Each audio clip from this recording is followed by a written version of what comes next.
Hello दोस्तों, आप सभी का मेरे यूट्यूब चैनल RM एजुकेशन पर स्वागत है। आज हम पढ़ेंगे सी-टेट का प्रैक्टिस सेट नंबर 4। तो चलिए आज का हमारा वीडियो स्टार्ट करते हैं। अगर यह वीडियो आपको पसंद आता हो तो वीडियो को लाइक करें और चैनल को सब्सक्राइब करें प्रतिदिन ऐसे ही नए नए प्रैक्टिस सेट पाने के लिए। और साथ में दोस्तों वीडियो को लाइक ज़रूर कर दिया करें, जिससे हमें हमारा हौसला बढ़ता है, क्योंकि आप लोगों को खुद पता है कि टाइपिंग करने में कितनी मेहनत लगती है। और जो मैं ये प्रैक्टिस सेट बनाता हूँ, ये जितनी भी किताबें हैं सभी से किसी के 10 क्वेश्चन, किसी के 15 क्वेश्चन, इस प्रकार से मिला जुला के बनाता हूँ। यानी कि मोस्ट क्वेश्चन लेता हूँ। तो आप लोगों को पता है कि ये टाइपिंग में बहुत मेहनत लगती है। आप ये समझें कि ये सभी किताबों के निचोड़ मिल रहा है आपको। तो चलिए आज का हमारा वीडियो स्टार्ट करते हैं। तो सबसे पहले देखते हैं भाग पहला, जो कि बाल विकास एवं शिक्षा शास्त्र के 30 क्वेश्चन आएंगे।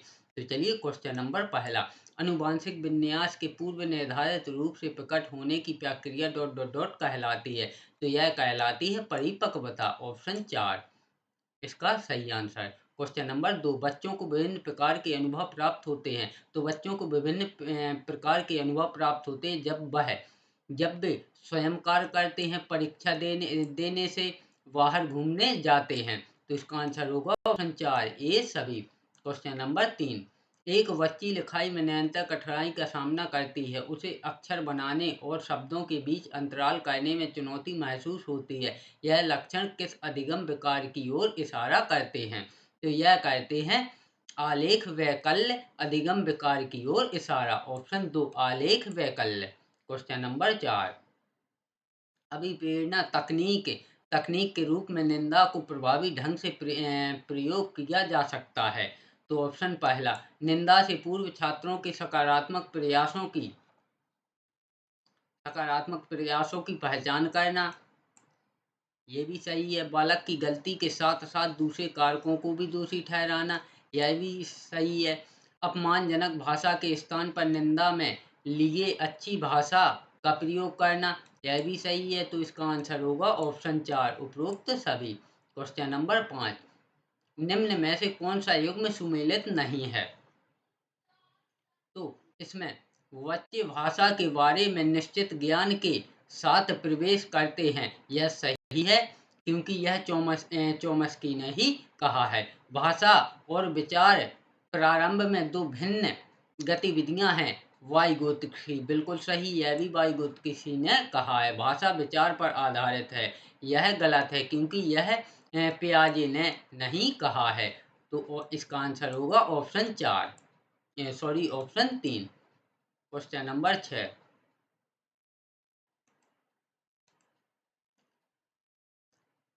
पियाजे के संज्ञानात्मक विकास सिद्धांत की किस अवस्था में बालक वास्तविक संसार की विभिन्न परिस्थितियों का सहारा लिए बिना शाब्दिक शाब्दिक वक्तव्यों के तर्क का मूल्यांकन कर सकता है? तो यह कर सकता है संवेदी प्रेरक अवस्था में। ऑप्शन 2 संवेदी प्रेरक अवस्था में। ऑप्शन 2।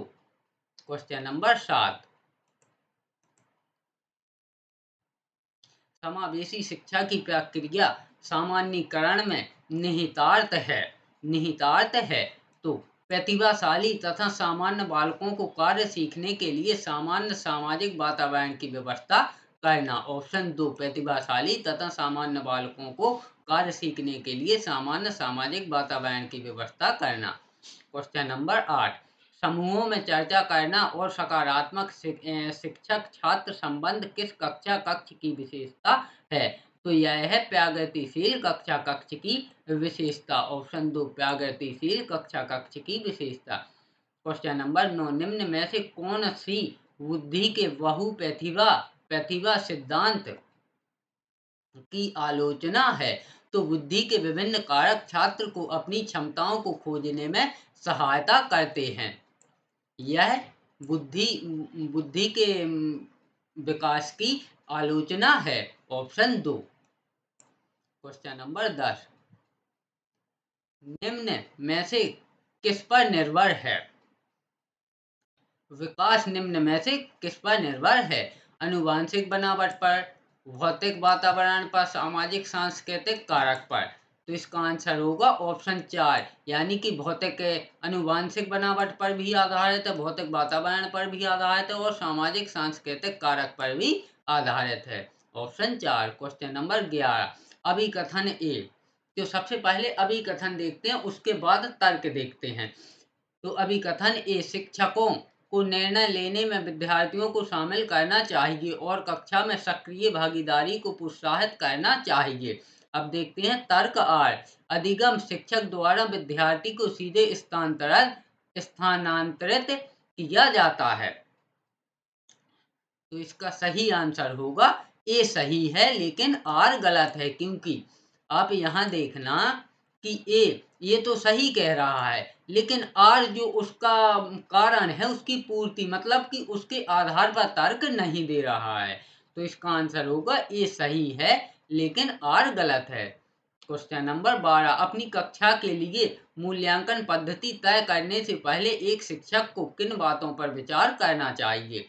तो मेरे अलावा इन परिणामों का उपयोग कौन करेगा, इस पर विचार करना चाहिए या नहीं करना चाहिए, उसका आगे आंसर कूट में देखते हैं। विभिन्न छात्रों के अधिगम वक्र का पता लगाने का सर्वोत्तम तरीका क्या है। कौन सा तरीका अध्यापिका को स्वयं के शिक्षा शास्त्र पर चिंतन में सहायता करेगा। कौन कौन सी विधि छात्रों को उच्चतम अंक पाने में सहायता करेगी। तो इसका आंसर होगा 2, 3 और 4, यानी कि एक को छोड़ के बाकी 2, 3 और 4। क्वेश्चन नंबर 13, निम्नलिखित में से कौन सा विकल्प दी गई दिव्यांगता और संबंधित विद्यार्थियों के समावेशन हेतु यथोचित संयोजन रणनीति का सही युग्म है। तो स्वालीनता, जितना हो सके एक ही समय सारणी, दिनचर्या। ऑप्शन 2, विद्यार्थियों के समावेशन हेतु यथोचित संयोजन रणनीति युग्म है स्वालीनता, जितना हो सके एक ही समय सारणी, दिनचर्या। ऑप्शन 2। क्वेश्चन नंबर 14, शिशु के संवेग होते हैं। तो जो शिशु यानी कि छोटा बच्चा होता है, उसके संवेग होते हैं अस्तर एवं अस्पष्ट। ऑप्शन 2, अस्तर एवं अस्पष्ट। ऑप्शन 2। क्वेश्चन नंबर 15, आपकी कक्षा का एक विद्यार्थी 3 गुणे 3 को 3+3 समझता है, वह किस विकार से पीड़ित है। तो वह है डिस्कैलकुलिया विकार से पीड़ित। ऑप्शन 3, डिस्कैलकुलिया विकार से पीड़ित। क्वेश्चन नंबर 16, समावेशी शिक्षा के लिए निम्न में से कौन सहायक है। तो समावेशी शिक्षा के लिए सख्त शिक्षक केंद्रित शिक्षा शास्त्र सहायक है। ऑप्शन 4। क्वेश्चन नंबर 17, अनुभव व प्रशिक्षण द्वारा व्यवहार में रूपांतरण ही अधिगम है, यह कथन है। तो यह कथन है कानबेक का। ऑप्शन 2, कानबेक का। ऑप्शन 2। क्वेश्चन नंबर 18, एक बालक के विकास के सिद्धांतों की समझ एक शिक्षक की किस प्रकार सहायता करती है।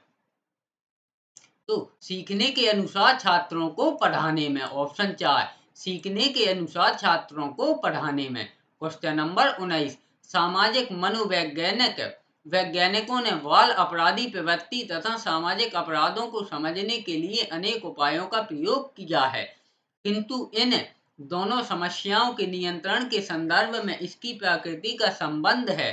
तो इसकी प्रकृति का संबंध है शैक्षणिक वातावरण से। ऑप्शन 3, शैक्षणिक वातावरण से। ऑप्शन 3। क्वेश्चन नंबर 20, स्कूल तथा समुदाय के बीच अच्छे संबंध के लिए निम्न में से क्या आवश्यक है।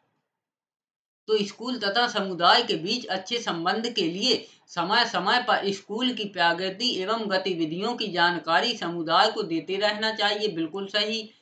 स्कूल के वातावरण को सुधारने में समुदाय के लोगों का सहयोग लेना, बिल्कुल यह भी सही है। शिक्षकों का अभिभावकों के निरंतर संपर्क में रहना बिल्कुल यह भी सही है। तो इसका आंसर होगा ऑप्शन 4, उपरोक्त सभी। क्वेश्चन नंबर 21, वाइगोत्स्की द्वारा कौन सी अवधारणा दी गई थी। तो वाइगोत्स्की द्वारा समीपस्थ विकास का क्षेत्र अवधारणा दी गई थी? ऑप्शन 4। क्वेश्चन नंबर 22, राष्ट्रीय शिक्षा नीति 2020 पूरे देश के लिए प्राथमिक स्तर पर किस भाषा को निर्देश के माध्यम से प्रस्तावित करती है? तो यह करती है मातृभाषा घर की भाषा। ऑप्शन 4, मातृभाषा घर की भाषा के माध्यम से। क्वेश्चन नंबर 23, वाइगोत्स्की के अनुसार निष्कर्ष विकास क्षेत्र ZPD है। तो वाइगोत्स्की के अनुसार निकटस्थ विकास क्षेत्र ZPD है बालक के वास्तविक क्षमता स्तर तथा कार्यकारी क्षमता स्तर का अंतर। ऑप्शन 2। ऑप्शन 2। क्वेश्चन नंबर 24, सृजनात्मक विचार प्रक्रिया के जिस चरण में समस्या समाधान अवचेतन स्तर पर आगे बढ़ता है वह ... कहलाता है। तो वह कहलाता है ऊष्मायन चरण। ऑप्शन 3, ऊष्मायन चरण। ऑप्शन 3। क्वेश्चन नंबर 25, बालक के सीखने के लिए आकलन और अनुदेशन के बीच ... के दृढ़ीकरण द्वारा सीखने को प्रभावित करता है। यह अनुदेशन के बीच संबंधों के दृढ़ीकरण द्वारा सीखने को प्रभावित करता है। ऑप्शन 4, संबंधों के दृढ़ीकरण द्वारा सीखने को प्रभावित करता है। क्वेश्चन नंबर 26, बालक समस्या को समझने के बाद उन तथ्यों को एकत्र करता है जो उस समस्या का कारण खोजने में सहायक होते हैं। इन तथ्यों के संकलन से बालक में पैदा होता है। तो इन तथ्यों के संकलन से बालक में चिंतन पैदा होता है। ऑप्शन 2, चिंतन। क्वेश्चन नंबर 27, ... किसी लक्ष्य की प्राप्ति में बाधा डालती प्रतीत होती है, कठिनाइयों पर विजय पाने की प्रक्रिया है। तो वह है समस्या समाधान प्रक्रिया। ऑप्शन 2, समस्या समाधान प्रक्रिया। क्वेश्चन नंबर 28, चोम्स्की का विकास सिद्धांत आधारित है। तो चोम्स्की का विकास सिद्धांत आधारित है भाषा पर। ऑप्शन 2, आधारित है भाषा पर। ऑप्शन 2। क्वेश्चन नंबर 29, सृजनात्मक बालक वह है जो हमेशा जोखिम उठाने को तैयार रहता है। ऑप्शन 2, हमेशा जोखिम उठाने को तैयार रहता है। ऑप्शन 2। थोड़ी ऑप्शन में मिसप्रिंट हो गई है तो उसके लिए माफी चाहता हूँ। क्वेश्चन नंबर 30 और बाल विकास एवं शिक्षा शास्त्र का अंतिम प्रश्न, निम्नलिखित में से किस मनोवैज्ञानिक ने व्यक्तिक भिन्नताओं की उत्पत्ति में आनुवांशिकता की भूमिका को सर्वाधिक महत्व दिया है? तो यह दिया है फ्रांसिस गाल्टन ने। ऑप्शन 2, फ्रांसिस गाल्टन ने। इस प्रकार हमने भाग फर्स्ट जो कि बाल विकास एवं शिक्षा शास्त्र का था कंप्लीट किया। अब देखते हैं भाग 2, प्रथम भाषा हिंदी। यानी कि जो हमारा भाग 2 है उसमें प्रथम भाषा हिंदी आएगी। तो चलिए सबसे पहले निर्देश पढ़ते हैं। निर्देश, प्रश्न संख्या 1 से 6 निम्नलिखित पद्यांश को ध्यान पूर्वक पढ़कर इस पर आधारित प्रश्नों के उत्तर दीजिए। तो आप लोग इस गद्यांश को या तो वीडियो पॉज करके पढ़ लें या फिर मैं PDF डाल दूंगा तो उसको डाउनलोड करके आप घर पर भी पढ़ सकते हैं। क्योंकि मैं यहाँ पद्यांश को पढ़ूंगा तो उसमें बहुत ज्यादा समय लगेगा और वीडियो भी बहुत लंबी जाएगी। तो आप लोग चाहें तो वीडियो को पॉज करके भी पढ़ सकते हैं। तो चलिए क्वेश्चन नंबर पहला, कवि नारी को किस दशा से मुक्त कराना चाहता है? तो कवि नारी को पुरुषों के बंधन से मुक्त कराना चाहता है। ऑप्शन 3। क्वेश्चन नंबर 2, छिन्न करो सब सवर्ण पाश से क्या तात्पर्य है? छिन्न करो सब स्वर्ण पाश से क्या तात्पर्य है? तो छिन्न करो सब स्वर्ण पाश से इसका तात्पर्य है नारी को सोने के आभूषण से अलग करना। ऑप्शन 3, नारी को स्वर्ण के आभूषण से अलग करना। क्वेश्चन नंबर 3, कवि नारी को किन किन रूप में प्रतिष्ठित करना चाहता है? तो कवि नारी को मानवीय युग का प्रकाश देने वाली के रूप में प्रतिष्ठित करना चाहता है। ऑप्शन 4। क्वेश्चन नंबर 4, प्रेम का समानार्थी शब्द है? तो प्रेम का समानार्थी शब्द है प्रीति। ऑप्शन 2, प्रेम का समानार्थी शब्द है प्रीति। क्वेश्चन नंबर 5, जग जीवन में समास है, तो जग जीवन में समास है तत्पुरुष समास। ऑप्शन पहला, तत्पुरुष समास। क्वेश्चन नंबर 6, प्रस्तुत पद्यांश का उचित शीर्षक है, तो प्रस्तुत पद्यांश का उचित शीर्षक है नारी मुक्ति का आह्वान। ऑप्शन 3, नारी मुक्ति का आह्वान। तो जो हमारा एग्जाम्स होगा उसमें जो भाग 2 आएगा, जिसमें प्रथम भाषा हिंदी आएगी, तो उसमें एक गद्यांश आएगा, एक पद्यांश आएगा। तो जो पद्यांश आएगा उसमें 6 क्वेश्चन रहेंगे और जो गद्यांश आएगा उसमें 9 क्वेश्चन रहेंगे। तो 6 और 9 जोड़ के 15 क्वेश्चन टोटल गद्यांश और पद्यांश के हो जाएंगे और 15 नंबर की हमारी हिंदी पेडागोजी आएगी। इस प्रकार हमारी 30 नंबर की हिंदी भी कंप्लीट हो जाएगी।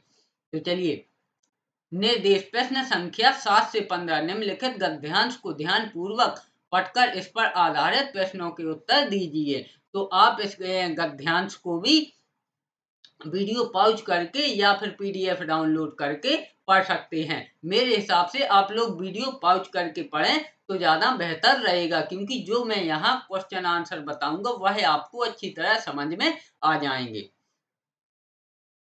तो आप लोग इसे वीडियो को पॉज करके पढ़ सकते हैं। थोड़ी देर मैं वीडियो रोक कर भी चलता हूँ, जिससे आप लोग वीडियो को पॉज करने में भी आपको कोई दिक्कत ना हो। चलिए अब देखते हैं क्वेश्चन नंबर 7, शून्य के बारे में कौन सा वाक्य सही है? तो शून्य मानव जनित आविष्कार है, बिल्कुल शून्य मानव जनित आविष्कार है। क्वेश्चन नंबर 8, संख्याओं के संदर्भ में कौन सी अवधारणा समझानी सबसे कठिन है? तो शून्य एक से छोटा है, यह अवधारणा समझानी सबसे कठिन है संख्याओं के संदर्भ में। ऑप्शन 2। क्वेश्चन नंबर 9, विश्व में किसने पहल शून्य को संख्या के रूप में मान्यता दी? तो विश्व में भारत ने पहल शून्य को संख्या के रूप में मान्यता दी। ऑप्शन 2। क्वेश्चन नंबर 10, शून्य एक ही समय में एक अमूर्त विचार और एक वास्तविकता है, यह आशय है। तो यह आशय है, यह दिखाई नहीं देता है परंतु इसका अस्तित्व है। ऑप्शन पहला, यह दिखाई नहीं देता है परंतु इसका अस्तित्व है। क्वेश्चन नंबर 11, शून्य की अवधारणा आने पर भी मनुष्य ने इसे बहुत समय तक संख्या क्यों नहीं समझा होगा? तो शून्य की अवधारणा आने पर भी मनुष्य ने इसे बहुत समय तक संख्या इसलिए नहीं समझा क्योंकि मूर्त चीजों से शून्य की संबंधता ना होना। ऑप्शन पहला, मूर्त चीजों से शून्य की संबंधता ना होना। क्वेश्चन नंबर 12, किस शब्द में अब उपसर्ग प्रयोग नहीं हुआ है? तो अब धारणा में तो हुआ है, क्योंकि अब अलग है, धारणा अलग है। अब नीति में भी हुआ है, लेकिन अवधि एक ही शब्द है, इसमें अब उपसर्ग का प्रयोग नहीं हुआ है। बाकी अब काश में भी हुआ है। क्वेश्चन नंबर 13, इतिहास में किस प्रत्यय का प्रयोग किया जा सकता है? तो इतिहास में एक प्रत्यय का प्रयोग किया जा सकता है, क्योंकि इतिहास में हम एक प्रत्यय लगा देंगे तो यह हो जाएगा ऐतिहासिक। ऑप्शन 2। क्वेश्चन नंबर 14, वैज्ञानिक में मूल शब्द है, तो वैज्ञानिक में मूल शब्द है विज्ञान। ऑप्शन 2, वैज्ञानिक में मूल शब्द है विज्ञान। क्वेश्चन नंबर 15, स्वातंत्र का संधि विच्छेद है, तो स्वातंत्र का संधि विच्छेद है स्वाधन तंत्र। ऑप्शन पहला, स्वाधन तंत्र। अब निर्देश प्रश्न संख्या 16 से 30 निम्नलिखित प्रश्नों के उत्तर देने के लिए सबसे उचित विकल्प चुनिए। तो क्वेश्चन नंबर 16, निम्नलिखित कार्य की जांच में बच्चों की सहायता लेने से बच्चों को दूसरों की हस्तलिखित सामग्री को पढ़ने का अवसर और अवलोकन क्षमता के विकास का अवसर मिलता है। ऑप्शन 3। क्वेश्चन नंबर 17, स्वालीन विकार ऑटिस्टिक डिसऑर्डर में बच्चा बच्चा सामाजिक अंतःक्रिया और संप्रेषण में कठिनाई का अनुभव करता है। ऑप्शन 2। क्वेश्चन नंबर 18, निम्नलिखित में से किस उद्देश्य के लिए प्राथमिक स्तर पर भाषा नहीं सीखी जाती है? तो जीवन की विभिन्न स्थितियों को साधना उद्देश्य के लिए प्राथमिक स्तर पर भाषा नहीं सीखी जाती है। ऑप्शन ए, जीवन की विभिन्न स्थितियों को साधना। क्वेश्चन नंबर 19, हिंदी भाषा के संदर्भ में निम्नलिखित में से कौन सा निबंधात्मक परीक्षाओं का लाभ है? तो इसके द्वारा इस बात का भी पता लगाना है कि छात्र किस प्रकार से विचारों को संगठित करके लिख सकता है। यह हिंदी भाषा के संदर्भ में निबंधात्मक परीक्षाओं का लाभ है। ऑप्शन पहला। क्वेश्चन नंबर 20, शिक्षण की ... उस विधि को कहते हैं जिसमें सामान्य से विशिष्ट अथवा सामान्य नियम से विशिष्ट उदाहरण की ओर बढ़ा जाता है। तो शिक्षण की निगमन विधि उस विधि को कहते हैं जिसमें सामान्य से विशिष्ट अथवा सामान्य नियम से विशिष्ट उदाहरण की ओर बढ़ा जाता है। ऑप्शन पहला।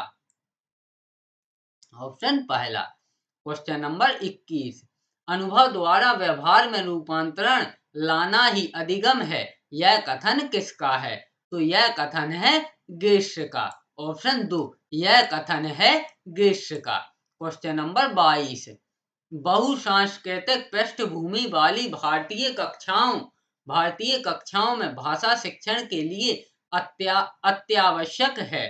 तो इसके लिए अत्यावश्यक है परस्पर बातचीत के लिए अनेक अवसरों का निर्माण। ऑप्शन पहला, परस्पर बातचीत के लिए अनेक अवसरों का निर्माण। क्वेश्चन नंबर 23,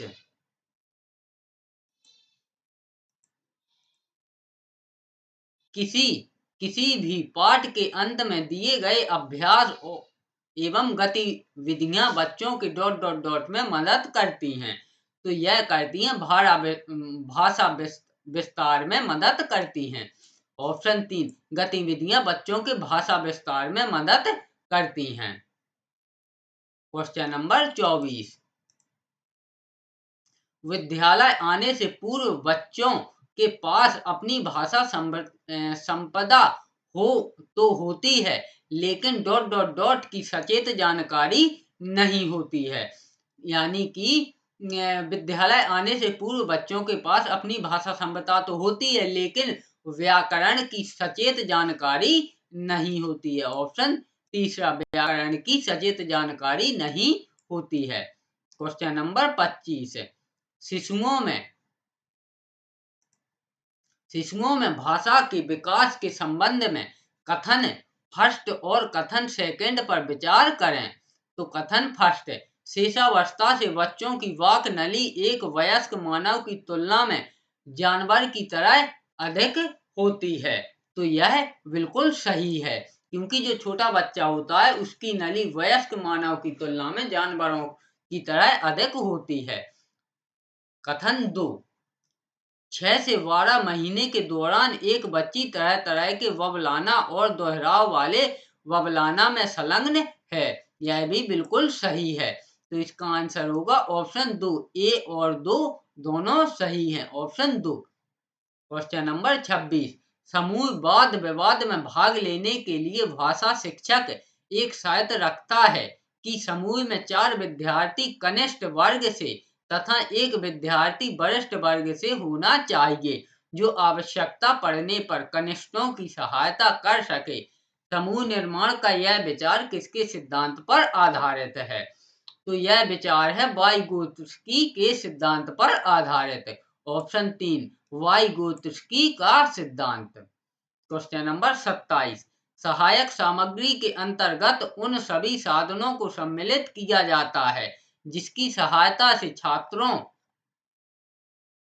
की पाठ में रुचि बनी रहती है तथा वे उसे सफलतापूर्वक समझते हुए अधिगम के उद्देश्य को प्राप्त कर लेते हैं। यह कथन किसका है? तो यह कथन है एलो वैन स्ट्रॉन्ग का। ऑप्शन दूसरा एलोवेन स्ट्रोंग का। क्वेश्चन नंबर 28, माधुरी पढ़ते समय कभी कभी वाक्यों शब्दों की पुनरावृत्ति करती है, इसका यह भाषाई व्यवहार दर्शाता है कि वह पढ़ने में ज्यादा समय लेती है। ऑप्शन 4 कि वह पढ़ने में ज्यादा समय लेती है। ऑप्शन 4। क्वेश्चन नंबर 29, उसने पढ़ा, उसने खाया और उसने चीखा जैसे भाषा प्रयोग दर्शाते हैं, तो यह भाषा प्रयोग दर्शाते हैं नियमों का अति सामान्यीकरण। ऑप्शन 4 नियमों का अति सामान्यीकरण। ऑप्शन 4। क्वेश्चन नंबर 30 है, शब्द दीवार शब्दों का समूह है जिसे कक्षा कक्ष की दीवारों पर बड़े आकार के अक्षरों में लिखा अथवा पेंट किया जाता है कि वह साफ साफ नजर आ सके। निम्नलिखित में से कौन सा साक्षरता संप्रत्यय या कौशल इस शब्द दीवार के उपयोग से पढ़ाने के लिए सर्वाधिक उपयुक्त है? तो यह है मूल शब्दों को समझना। ऑप्शन 4 मूल शब्दों को समझना। ऑप्शन 4।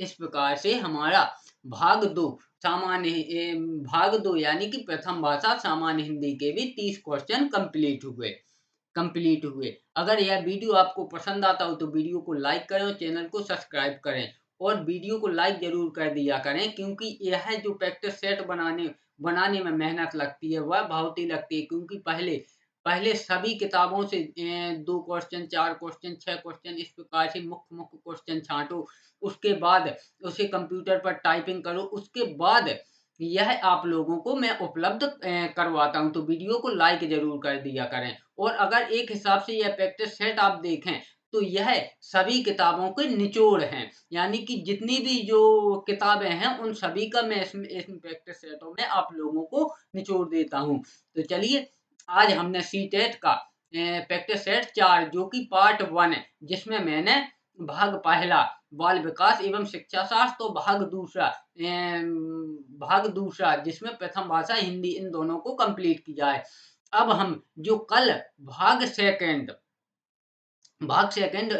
दूसरा पढ़ेंगे, उसमें मैं 3 भाग कंप्लीट करूंगा, यानी कि भाग तीसरा गणित, सॉरी भाग भाग तीसरा भाग तीसरा जिसमें द्वितीय विषय आएगी, जो कि आप लोगों ने सभी छात्र छात्राओं ने अलग अलग विषय लिया होगा। जैसे किसी ने संस्कृत ली होगी, किसी ने उर्दू ली होगी, किसी ने इंग्लिश ली होगी।